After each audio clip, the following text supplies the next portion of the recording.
Okay, so hello, good morning everyone र welcome back to the channel र तपाईले यहाँ देखिसक्नु भयो होला यो मेरो हातमा के छ हो यस गाइज यो चाहिँ मेरो बसन्तीको फुड म्याट जो चाहिँ मैले हिजो भर्खर मात्रै पर्चेस गरेर लाएँ कहाँदेखि भन्दाखेरि कालिम्पोङमै अफलाइन द बाइकर 46 सरोजको दोकानबाट लिएर आएँ मैले हो सो यो चाहिँ अब इन्स्टल गर्न आँटेको छु मैले सो यो चाहिँ मैले हिजो बेलुका लाग्थेँ बेलुकै ट्राई गरिसकेको थिएँ मैले हो बेलुका चाहिँ के भयो अँध्यारोले गर्दाखेरि चाहिँ मैले यो गर्नु पाइनँ अलिकति यसको कतिवटा सेल्फ जुगाडहरू पनि गर्नु पर्थ्यो सो त्यसले गर्दाखेरि हिजो चाहिँ गर्नु पाइनँ हो र अहिले चाहिँ यो रेडी गर्दैछु म तपाईँलाई म देखाउँछु यो चाहिँ यसरी फिटिङ बस्छ हो यसरी बस्छ सो हिजो चाहिँ के प्रब्लम हुँदै थियो भन्दाखेरि चाहिँ जुन चाहिँ यो गाड थियो यो चाहिँ यसरी बस्दै थिएर चाहिँ प्रब्लम हुँदै थियो होइन यसरी बस्दै चाहिँ प्रब्लम थियो र आज चाहिँ मैले सानो जुगाड गरेर यसलाई काटेर चाहिँ यसरी गरेको छु fitting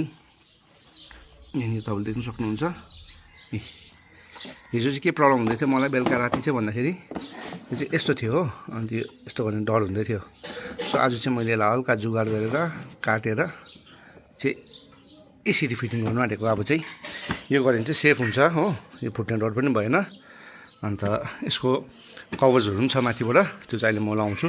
so first of all चाहिँ यो फिटिङ गरिहालौँ त्यहाँदेखि तपाईँलाई देखाउँछु यो फिटिङ गरिसकेर so guys little beet of जुगाड र अलिकति हार्डवर्कले गर्दाखेरि चाहिँ मेरो म्याट चाहिँ डन पर्फेक्ट फिटिङ भयो हो तपाईँलाई देखाउँछु म सो यो क्यापिङ हुन्छ जुन चाहिँ हो क्याप बस्यो यतापट्टि चाहिँ त्यो गार्डले गर्दा बस्नु पाएन यो